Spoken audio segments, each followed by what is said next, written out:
चलिए शुरू करते हैं अपने सेशन को और अपने इस क्लास।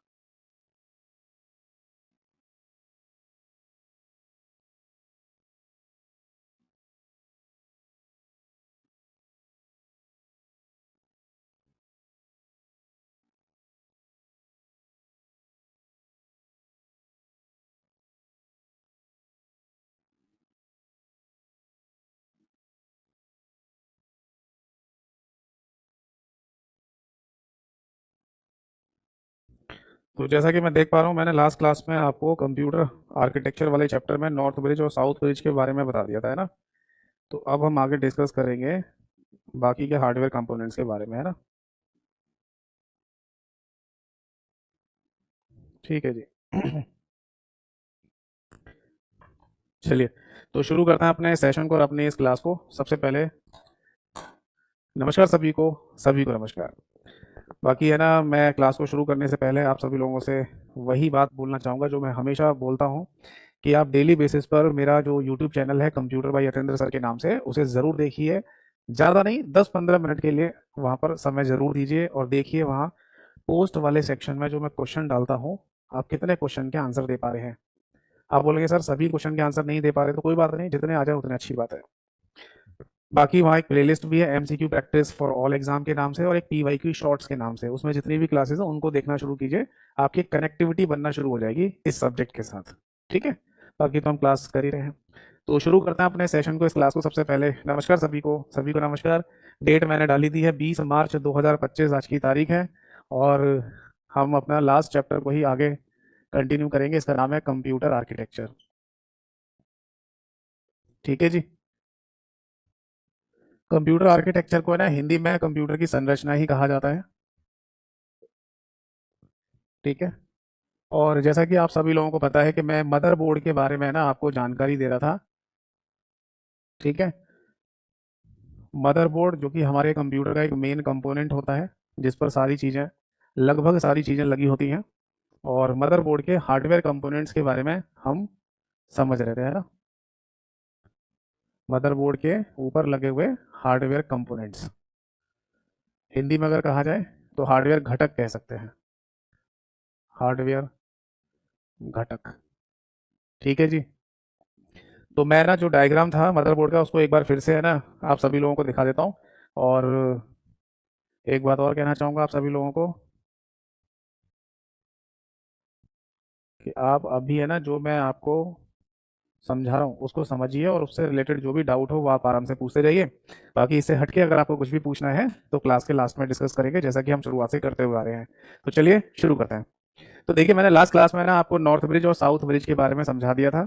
तो अब आगे है ना एक और पॉइंट को डिस्कस करते हैं, आईडी कनेक्टर। ये क्या होता है इसको समझाता हूँ। देखो, सपोज दैट कि अगर आपके एग्जाम में आईडीई कनेक्टर को लेकर अगर क्वेश्चन आ गया तो क्या पूछा जा सकता है। तो सबसे पहली बात तो आती है कि आईडीई की अपनी कोई फुल फॉर्म भी होती है क्या, तो आंसर है जी हाँ। देखो, आईडीई की अपनी एक फुल फॉर्म है और वो है integrated drive electronics. Integrated drive electronics. But ये होता क्या है, ये मैं आपको समझा देता हूँ। देखो, एक डायग्राम अभी मैं आपके सामने बना के दिखाऊंगा और इस डायग्राम को है ना बिल्कुल याद रखिएगा, क्योंकि ये आगे बहुत टाइम तक हमारे साथ रहेगा। मतलब जब तक हम कंप्यूटर पढ़ेंगे तब तक ये डायग्राम हर बार बनाया जाएगा, बार बार बनाया जाएगा। देखो, ये बात सभी लोगों को पता है ना कि कंप्यूटर में डाटा परमानेंट स्टोर कहाँ होता है, कंप्यूटर की हार्ड डिस्क में।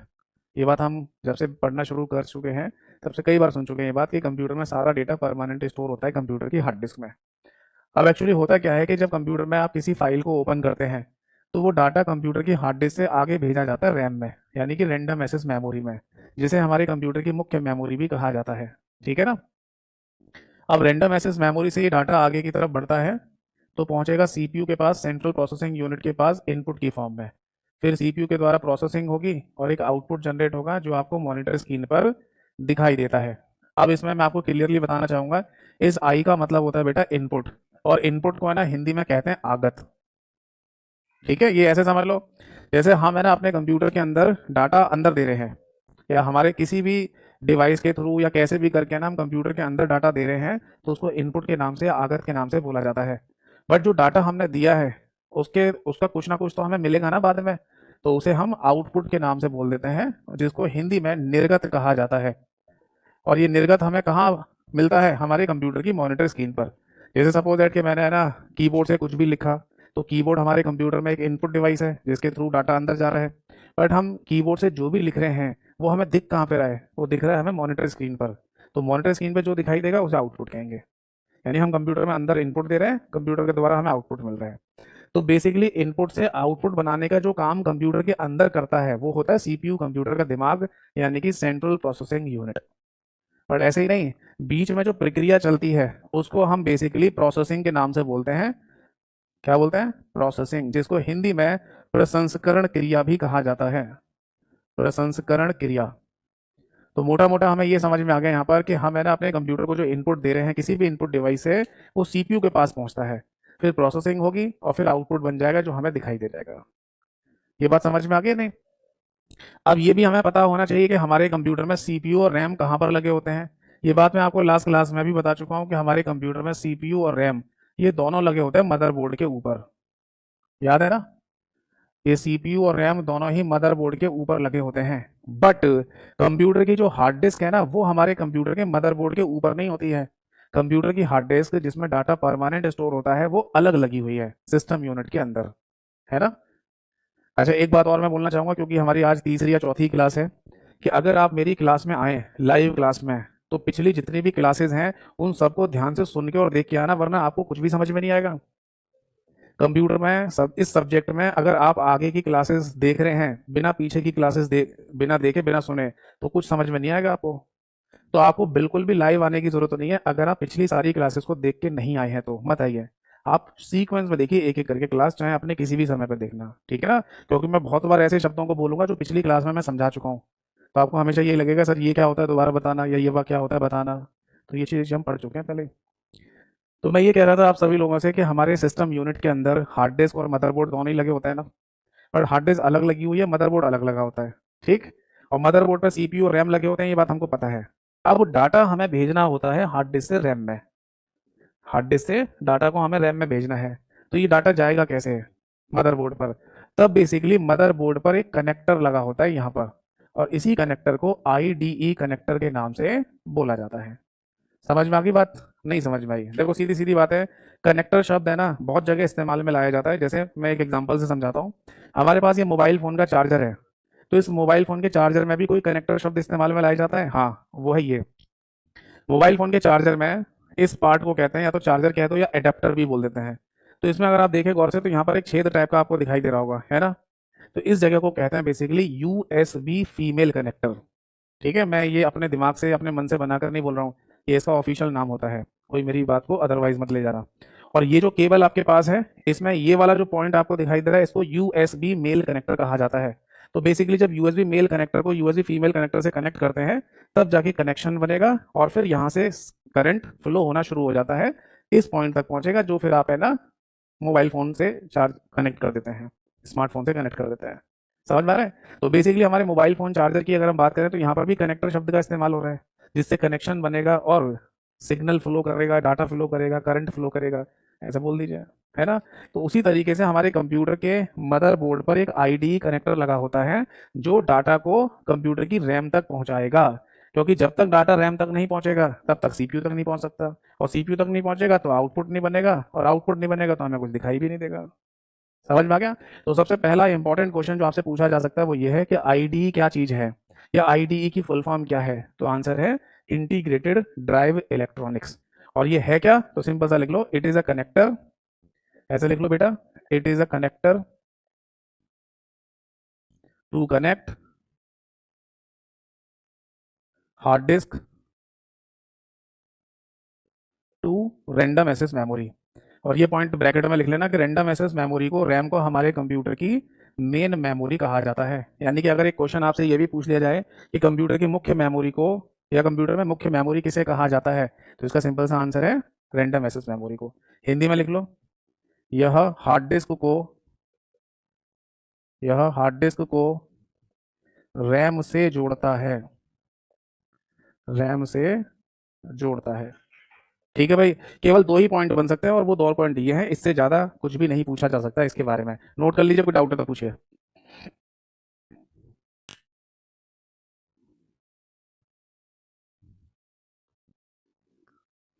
इसे नोट कर लीजिए, कोई डाउट है तो पूछ लीजिए। बाकी देखो, मैं आपको पहले भी बता चुका हूँ, एक बार फिर से बता दूँ कि अगर आप मेरे साथ साथ नोट कर रहे हैं, इससे बेहतर कुछ नहीं होता। नोट्स अपने खुद बनाने चाहिए। बट फिर भी अगर आपको लिखने की आदत नहीं है तो टेलीग्राम एप्लीकेशन पर मेरा चैनल है, Telegram channel computer by Yatendra sir के नाम से। वहाँ पर कंप्यूटर आर्किटेक्चर की कंप्लीट क्लास पीडीएफ मिल जाएगी, जिसमें एज इट इज़ लिखा हुआ है सारी बातें, इंग्लिश हिंदी दोनों भाषाओं में। उस फाइल को डाउनलोड करके आप चाहें तो डिजिटल फॉर्म में पढ़िए, चाहे प्रिंट आउट निकलवा कर पढ़िए, जैसा आपको सही लगेगा। बट बहुत बड़े बड़े ज्ञानी लोगों ने भी कहा है कि अपने नोट्स खुद से बनाने चाहिए, और जो नोट्स खुद से बनाते हैं सिलेक्शन उनका पहले होता है। जो नोट्स बनाने में आलस करता है उनके साथ थोड़ी दिक्कत होती है। ठीक है जी। चलो, तो फाइनली है ना, आईडी कनेक्टर क्या चीज़ है ये मैंने आपको समझा दिया। एक पॉइंट और बता देता हूँ मैं आपको, जैसे कि मैंने अभी डायग्राम में दिखाया था आपको कि यहाँ जो आईडी कनेक्टर लिखा था इसके आगे मल्टीप्लाई बाय 2 लिखा हुआ है। अब गौर से देखो, आईडी कनेक्टर के आगे मल्टीप्लाई बाय 2 भी लिखा हुआ है। इसका सिंपल सा मतलब है कि ये दो कनेक्टर हो सकते हैं कंप्यूटर में। ऐसा इसलिए होता है क्योंकि सपोज दैट कि आपने कोई कंप्यूटर खरीदा और उसमें 2 हार्ड डिस्क हुई। क्या ऐसा हो सकता है? हाँ, हो सकता है। एक से ज़्यादा हार्ड डिस्क भी हो सकती है कंप्यूटर के अंदर। पर नॉर्मली जो हम आज की डेट में लैपटॉप वगैरह खरीदते हैं ना, उसमें एक ही हार्ड डिस्क होती है। या कोई नॉर्मल कंप्यूटर खरीदते हैं तो उसमें एक ही हार्ड डिस्क होती है। बट ऐसा कंप्यूटर हो सकता है जिसमें एक से ज़्यादा हार्ड डिस्क हो। तो जब एक से ज़्यादा हार्ड डिस्क होंगी, जैसे 2 हार्ड डिस्क हैं, तो उनके 2 आईडी कनेक्टर्स होंगे रैम तक डाटा पहुंचाने के लिए। ठीक है बेटा। चलो, अब इसके बाद आगे देखते हैं डी रैम मेमोरी स्लॉट। अगला नेक्स्ट हेडिंग डालिए, डी रैम मेमोरी स्लॉट। ये क्या है और इससे एग्जाम में क्या क्वेश्चन पूछता है अभी बताता हूँ आपको। नाजिया का एक कमेंट आया, सर एक बार रिपीट कर दीजिए। देखिए मैं है ना, अब देखो ये बात ध्यान रखिए कि जो मैं समझा रहा हूँ उसको बार बार रिपीट मत करवाइए, वरना फिर सिलेबस खत्म नहीं होगा, बहुत लंबा चला जाएगा। तो अगर आप नाजिया लेट आई हैं, अगर कोई लेट आ रहा है, टाइम से नहीं आ रहा है, तो भाई टाइम से आओ। नहीं तो कोई बिल्कुल मत आइए, आपको ये क्लास रिकॉर्डेड फॉर्म में मिल जाएगी, तो आप बाद में अपने किसी भी समय पर देख लीजिए। बट लेट आने की वजह से बार बार रिपीट मत करवाइएगा, ठीक है। तो एक बार जल्दी से बता दूं फिर से कि मैंने बस इतना बताया कि आईडी कनेक्टर हमारे कंप्यूटर के मदरबोर्ड पर लगा होता है, जिसका काम है कंप्यूटर की हार्ड डिस्क से डाटा को कंप्यूटर की मुख्य मेमोरी यानी रैम में भेजना। ठीक है।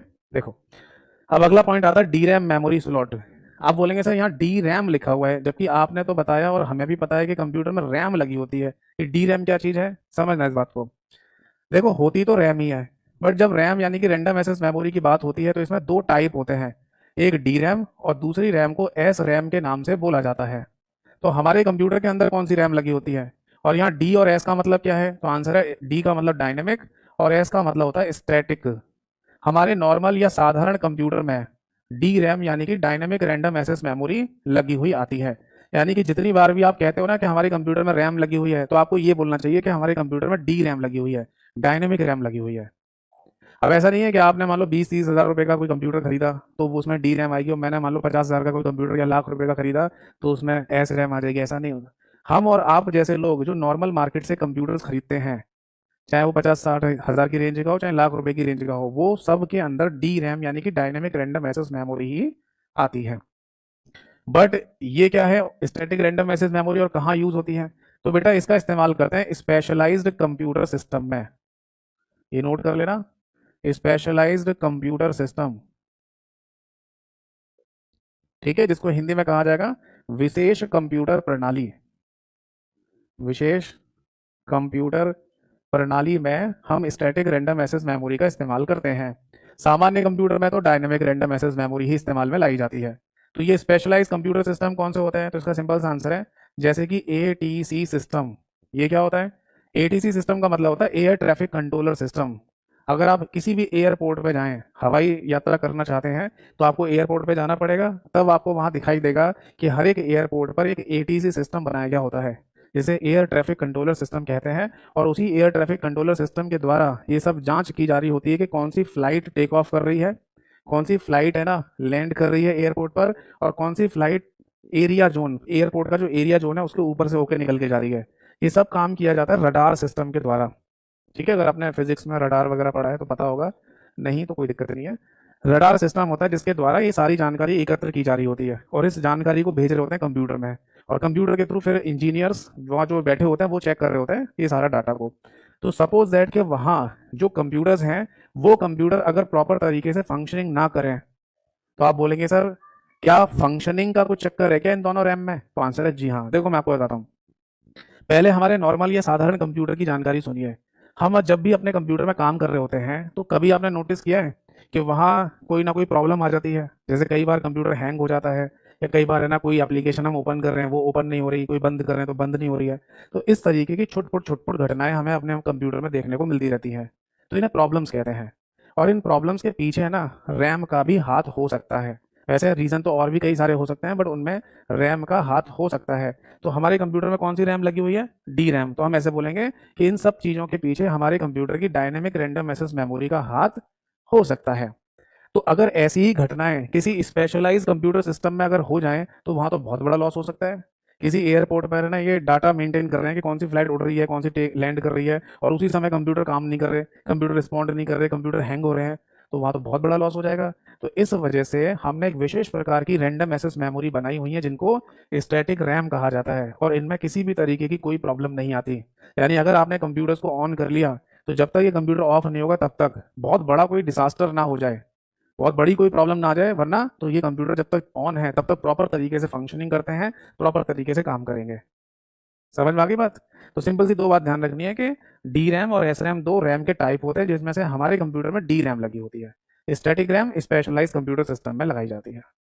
ठीक है, नोट कर लीजिए।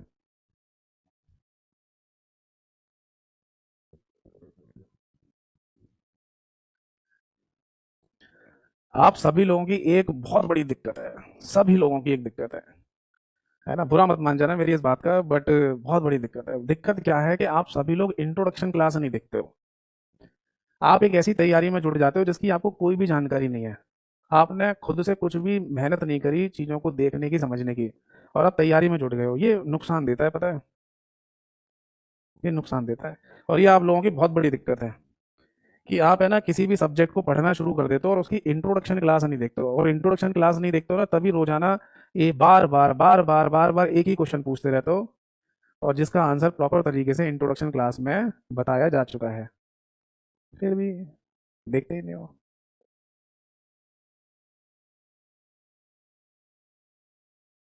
हर चीज प्रॉपर तरीके से वेल मैनेज तरीके से बताई गई है ना, और दी जा रही है आपको, बट आप मानते ही नहीं हो, देखते ही नहीं हो। इंद्रेश जी ने लिखा है सर क्वेश्चन में आंसर की भी दे दिया कीजिए। आप कौन से क्वेश्चन की बात कर रहे हो? आंसर की कौन से की कह रहे हो? मेरे टेलीग्राम चैनल पे जो एमसीक्यू प्रैक्टिस की जो मैंने पीडीएफ आपको दी हुई है प्रैक्टिस करने के लिए, उनके सभी के आंसर्स नीचे की तरफ हैं, तो आप देखो जाके।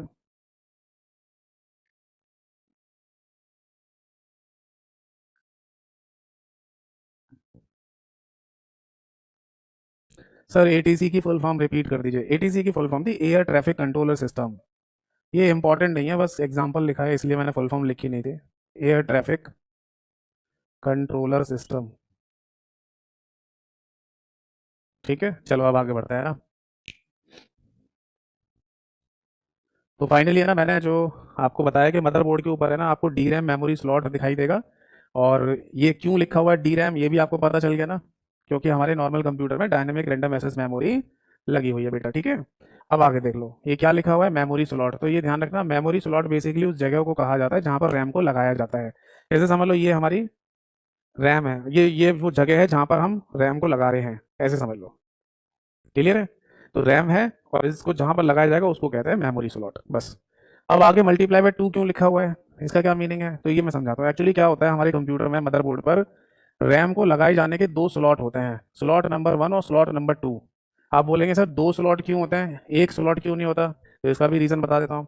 अच्छा मुझे ये बताइए कि कभी भी आपने अपने कंप्यूटर में रैम के बारे में जाना है तो यही तो सुना होगा कि कंप्यूटर में 1 GB की रैम लगी हुई है, कंप्यूटर में 2 GB की रैम लगी है, कंप्यूटर में 4 GB की रैम लगी है, कंप्यूटर में 8 GB की रैम लगी है। यही सुना है ना?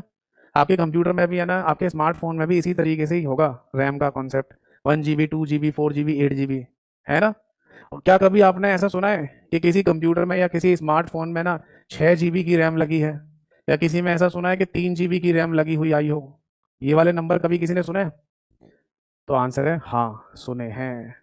मैंने ना एक सैमसंग गैलेक्सी J6 नाम का एक फ़ोन देखा था, उसमें 6 GB की रैम लगा कर दी गई थी, है ना? वरना बाकी जगह पर हमें यही देखने को मिलता है 1 2 4 8। तो इसका कोई स्पेसिफिक रीज़न होता है क्या? अगर ये स्पेसिफिक रीजन हमें समझ में आ गया तो फिर ये भी समझ में आ जाएगा कि कंप्यूटर में रैम को लगाए जाने के दो स्लॉट क्यों होते हैं। समझाता हूँ मैं आपको। एक्चुअली हमारा कंप्यूटर है ना, काम करता है बाइनरी के कॉन्सेप्ट पर। ये बात तो हमने शुरू में ही देख ली थी कि हमारा कंप्यूटर बाइनरी के कॉन्सेप्ट पर काम करता है, जिसकी वजह से जो भी पावर यहाँ पर इस्तेमाल में लाई जाएगी वो 2 की पावर n के रूप में लिखी जाएगी। ये उसी तरीके से जैसे मैथमेटिक्स में यानी कि गणित में आप कोई भी पावर लिखते हैं वो 10 की पावर n की फॉर्म में लिखी जाती है ना। मैथमेटिक्स में ऐसी तो पावर यूज करते हैं। यहाँ 10 क्यों लिखा? डेसिमल नंबर्स की वजह से, गणित की वजह से। कंप्यूटर में किसकी पावर यूज करेंगे? 2 की पावर यूज करेंगे, क्योंकि बाइनरी का कॉन्सेप्ट है। अब आप है ना एन में वैल्यू पुट करिए। एन की वैल्यू रखिए 0, फिर एन की वैल्यू 1, एन की वैल्यू 2, एन की वैल्यू 3 रखिए, एन की वैल्यू 4, 5, 6, 7, 8, 9 और 10 आगे भी बढ़ सकते हैं। और इन वैल्यूज को जब आप सॉल्व करेंगे, जैसे 2 की पावर 0 मतलब किसी भी नॉन जीरो वैल्यू की पावर अगर 0 है तो आंसर आएगा 1।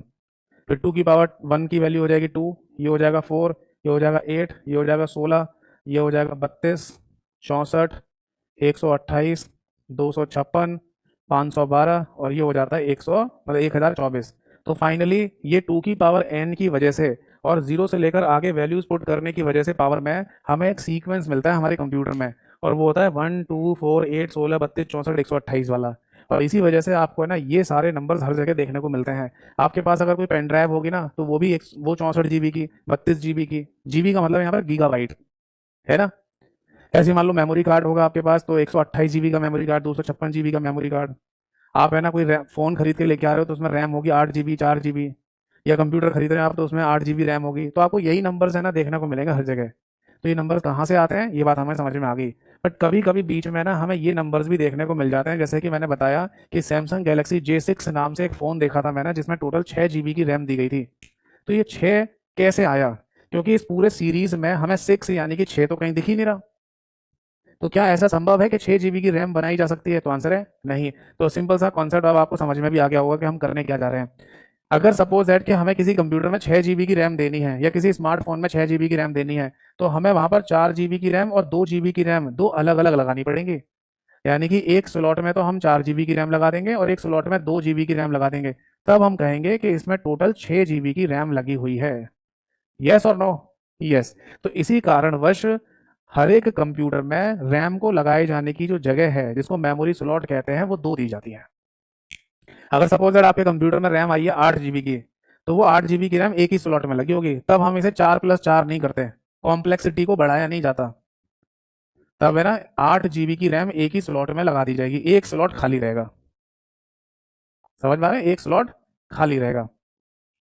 बट अगर हम बात करें जैसे मान लो किसी कंप्यूटर में 3 GB की रैम आई है तो 3 GB की रैम नहीं बनाई जा सकती, बन ही नहीं सकती। तो फिर इसका सिंपल सा रीज़न है कि अगर कंप्यूटर में 3 GB रैम बताई जा रही है तो इसमें एक स्लॉट में तो 2 GB की रैम लगी होगी बेटा, और एक स्लॉट में 1 GB की रैम लगाई गई होगी। तब कहा जा रहा होगा कि 3 GB की रैम इसमें लगी हुई है। आप समझ में आ गई बात? इज दैट क्लियर और नॉट? तो फाइनली ये ध्यान रखना कि हमारे पास जो नॉर्मल कंप्यूटर्स होते हैं उन नॉर्मल कंप्यूटर के अंदर जो मदरबोर्ड लगा हुआ आता है उस पर मेमोरी यानी कि रैम को लगाए जाने के टोटल स्लॉट कितने होते हैं? 2 स्लॉट लगे होते हैं, इसलिए यहाँ पर मल्टीप्लाई बाय 2 लिखा हुआ है। ठीक है, इसमें कुछ नोट करना है तो नोट कर लीजिए, और बाकी फिर हम आगे बढ़ेंगे। कोई डाउट है तो पूछिए।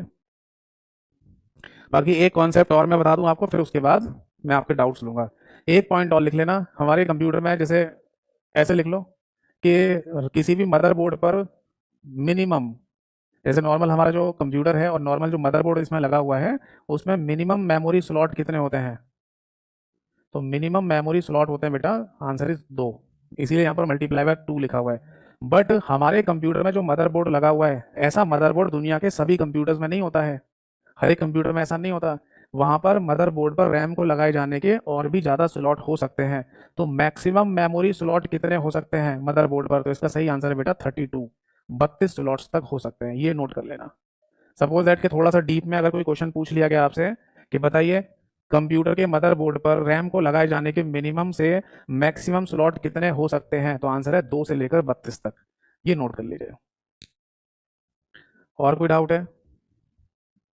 योगेश जी ने लिखा है सर ऐसा फोन में भी होता है क्या? हाँ, फोन में भी, हर जगह ऐसा ही होगा। मतलब किसी भी जगह कोई भी कंप्यूटर जैसी डिवाइस बनाई गई है जहां पर रैम लगी हो और आपको रैम का जो नंबर बताया जा रहा है वो इस पूरी सीरीज में नहीं दिख रहा, तो इसका मतलब वो जोड़ जोड़ के बनाया गया होगा। ये बात समझ में आ गई सभी को? ठीक है। एक कमेंट आया, सर रैम को इंक्रीज कर सकते हैं? हाँ, जैसे सपोज दैट कि आपको दो स्लॉट दे रखे हैं। जैसे मैं खुद ही प्रैक्टिकल एग्जांपल बता देता हूँ कि मेरा जो लैपटॉप है उसमें मेमोरी रैम को लगाने के दो स्लॉट हैं। तो एक स्लॉट में उसमें 8 GB की रैम आई थी, बट कुछ ही दिन पहले मैंने उसमें 8 GB की और एक और एक्स्ट्रा रैम लगा ली है। तो रैम को इंक्रीज किया जा सकता है, बढ़ाया जा सकता है। और कोई डाउट है? दीपक राज, दीपक आप जो पूछ रहे हैं ना, ये सबके बारे में मैं इंट्रोडक्शन क्लास में बता चुका हूँ, वो देखिए जाके। बेकार में और 9,999 बच्चों का टाइम वेस्ट होगा। चलो, तो आई थिंक एक और डाउट आया है, सर स्टोरेज का क्या सिस्टम होता है कंप्यूटर में? स्टोरेज का मतलब तो सिंपल सही है, डाटा को भंडार करना। कंप्यूटर में ना अलग अलग तरीके से अलग अलग मेथड वाली मेमोरी लगी हुई है, और उनमें अलग अलग तरीके से डाटा स्टोर होता है। जैसे रैम में भी डाटा स्टोर होता है, हार्ड डिस्क में भी डाटा स्टोर होता है ना। रीड ओनली मेमोरी यानी रोम जो होती है उसमें भी डाटा स्टोर होता है। तो अलग अलग तरीके की अलग अलग मेमोरी लगी हुई है हमारे कंप्यूटर में, जिसमें डाटा स्टोर होता है। धीरे धीरे हम आगे समझ जाएंगे, जैसे जैसे आगे बढ़ेंगे समझ जाएंगे। बताइए, बात समझ में आ गई या नहीं? तो रैंडम एक्सेस मेमोरी का जो कॉन्सेप्ट है वो हमें कुछ कुछ समझ में आ गया है, बाकी आगे देखेंगे। चलो अब आगे देखो, मदरबोर्ड के डायग्राम पर अब अगला जो पॉइंट लिखा हुआ है 20 पिन ATX पावर कनेक्टर। तो इसके बारे में ना कुछ ज़्यादा लिखने की जरूरत नहीं है, बस इसे बता देता हूँ कि ये क्या मीनिंग है इसका। देखो, 20 फिर इसके आगे 24 लिख लेना, और आगे है पिंस, फिर लिखा हुआ है ATX पावर कनेक्टर। तो सबसे पहली बात तो ये आती है कि इसका मतलब क्या है, ये 20 और 24 का इसका क्या मतलब है। तो मैं आपको बता दूं, एक्चुअली जितने भी कनेक्टर्स होते हैं ना उसमें पिन का कॉन्सेप्ट ही होता है, यानी कि पिन के द्वारा ही डाटा को या सिग्नल को ट्रांसफर किया जाता है। जैसे मैं फिर से है ना आपके सामने मोबाइल फोन के चार्जर वाला एग्जांपल दिखाना चाहूंगा। देखो, ये मोबाइल फोन का चार्जर है। अब इस चार्जर में ना आप इस केबल को अलग निकाल के देखना, ठीक है। तो इस केबल में ना आप नोटिस करेंगे कि ये वाला जो पॉइंट आपको दिखाई दे रहा है, इसको बोलते हैं USB मेल कनेक्टर। तो इसमें अगर आप गौर से ऐसे देखेंगे तो इसमें 4 पिन दिखाई दे रही होंगी आपको, और ऐसे ही 4 पिन है ना आपको यहाँ पर दिखाई दे रही होंगी, है ना। तो मेरे से अगर ये कहा जाए कि चार्जर में या फिर जहाँ पर हम कंप्यूटर में किसी डिवाइस को कनेक्ट करते हैं उसमें भी सेम चीज़ होती है ये वाली, इसको USB कनेक्टर कहते हैं। तो इसमें कितने पिन के द्वारा डाटा स्थानांतरित होता है? तो आंसर है 4 पिन के द्वारा, 4 पिन के द्वारा। ठीक है। तो जिस तरीके से हर जगह पर जहां पर कनेक्टर शब्द लिखा होगा वहां पर पिन का कॉन्सेप्ट तो होगा ही होगा। ठीक है। तो इसी तरीके से हमारे कंप्यूटर के इस मदरबोर्ड को भी पावर सप्लाई की जरूरत है, इसको भी बिजली की आवश्यकता है। तो इसको बिजली देने के लिए पहले 20 पिन का, बट एक टेक्नोलॉजिकल एडवांसमेंट करके, यानी कि टेक्नोलॉजी धीरे धीरे बढ़ रही है ना, तो अब टोटल मिला के 24 पिन का एक ATX पावर कनेक्टर लगा होता है मदरबोर्ड को बिजली पावर सप्लाई देने के लिए। समझ में आ रही है सभी को? क्लियर है? तो सिंपल सा है ना, देखो ये 20 या 24 पिन का मतलब तो समझ में आ गया कि ये कनेक्टर में पिन की संख्याएं होंगी जिनके द्वारा सिग्नल ट्रांसफर हो रहा है, या करंट कह दो ट्रांसफर होगा। बाकी ATX शब्द का है ना फुल फॉर्म आप नोट कर लीजिए। ATX का फुल फॉर्म होता है advanced technology extended, advanced technology extended, ये इसका फुल फॉर्म है। और आगे क्या लिखा है? Power connector. तो इससे नाम से ही पता चल रहा है कि ये मदरबोर्ड को पावर सप्लाई देने के लिए इस्तेमाल में लाया जाता है। ठीक है ना, तो ये नोट कर लीजिए। अब आगे देखो, इसके बाद अगला एक और पॉइंट लिखा हुआ है CPU fan and heat sink mounting point. ये लिख लो, CPU fan and heat sink mounting point, heat sink mounting point. अब ये क्या होता है इसके बारे में समझाता हूँ। देखो, जैसे मैंने लास्ट क्लास में भी आपको बताया था, है ना, जैसे मैंने आपको लास्ट क्लास में भी बताया था कि हीट सिंक एक टेक्नोलॉजी है जिसके द्वारा है ना हम गर्मी को कम करने की कोशिश कर रहे हैं।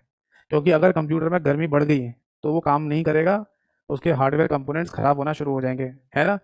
तो ओवरऑल मदरबोर्ड के लिए हीट सिंक टेक्नोलॉजी तो एक अलग से लगी होती है। इसके साथ साथ हमारे कंप्यूटर का जो दिमाग है यानी ब्रेन, उसको तो अलग से ठंडा रखना पड़ता है। समझ रहे नहीं? तो इस CPU यानी कि सेंट्रल प्रोसेसिंग यूनिट जो हमारे कंप्यूटर का दिमाग है, इसे ठंडा रखने के लिए उसका अलग से फैन और एक हीट सिंक माउंटिंग पॉइंट अलग से लगाया गया होता है ताकि ये ठंडा रहे, कूल रहे। एक और चीज आती है आजकल, थर्मोस्टेट बोलते हैं, एक लिक्विड टाइप का होता है, वो इस CPU के ऊपर लगा देते हैं ताकि और ये ठंडा रहे। वरना अगर ये गर्म हो गया, यानी कंप्यूटर का दिमाग अगर गर्म हो गया, तो तबाही ला देगा। माफ कीजिएगा। देखो, ये तो है ही है कि अगर आप जनरल लाइफ में, सामान्य जीवन में भी इस बात को सुने कि किसी आदमी का दिमाग गर्म हो जाए, है ना, कह रहे हो दिमाग को ठंडा रख भाई, ठंडक रख, तो अगर किसी आदमी का दिमाग अगर गर्म हो रहा है तो इसका मतलब कोई ना कोई नुकसान हो जाएगा। तो उसी तरीके से हमारे कंप्यूटर के दिमाग को भी ठंडा रखने के लिए अलग से ये टेक्नोलॉजी बनाई गई है। ठीक है। बाकी एक पॉइंट और लिखा हुआ है सीपीयू सॉकेट। तो सीपीयू सॉकेट के बारे में भी अलग से कुछ लिखने की जरूरत नहीं है, बस को इतना याद रखिए कि सीपीयू सॉकेट वो जगह है जहां पर सीपीयू को लगाया जाता है बस। ठीक है ना। भाई जैसे रैम को लगाने के लिए मेमोरी स्लॉट होता है, वैसे सीपीयू को जहां लगाया जाता है उसको सीपीयू सॉकेट के नाम से बोल देते हैं। ठीक है जी, नोट कर लीजिए, कोई डाउट है तो पूछिए। ठीक है, अब आगे बढ़ते हैं। कंप्यूटर के मदरबोर्ड पे देखिए आगे लिखा हुआ है कनेक्टर्स फॉर इंटीग्रेटेड पेरिफेरल्स। अगला नेक्स्ट पॉइंट लिखा हुआ है कनेक्टर्स फॉर इंटीग्रेटेड पेरिफेरल्स।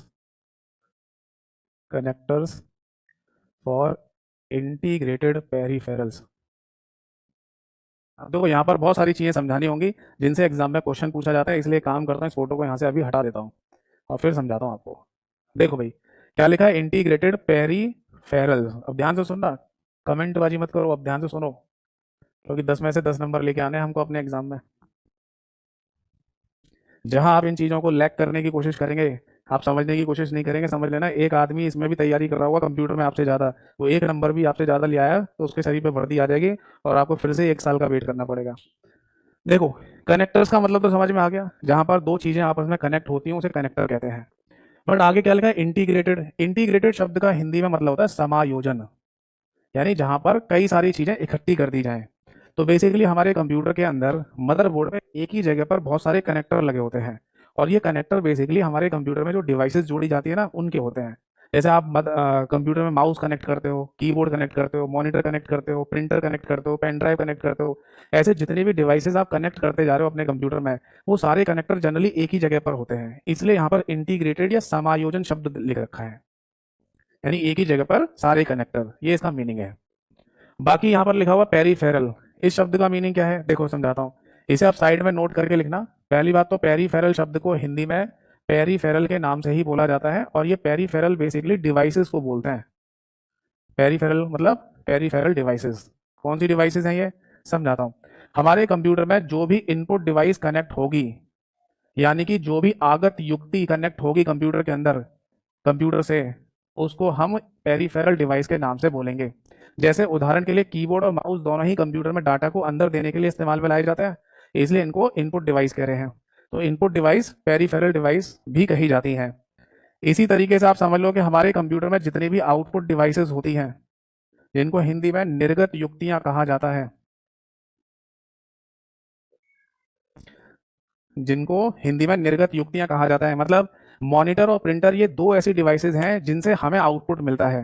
मतलब कंप्यूटर में जो भी चल रहा होगा वो मॉनिटर पर दिखाया जाएगा हमारे लिए, प्रिंटर के द्वारा जो प्रिंट आउट निकलेगा वो हमारे लिए होगा, तो जो हमें मिल रहा है वो आउटपुट कहलाता है, और वो मिलेगा आउटपुट डिवाइस से, यानी कि निर्गत युक्ति से। क्लियर है।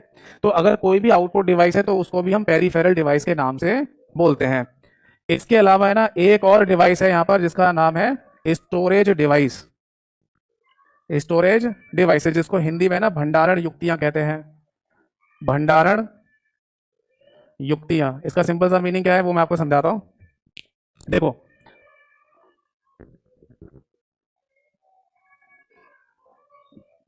ये बात समझ में आ रही है सभी को। देखो स्टोरेज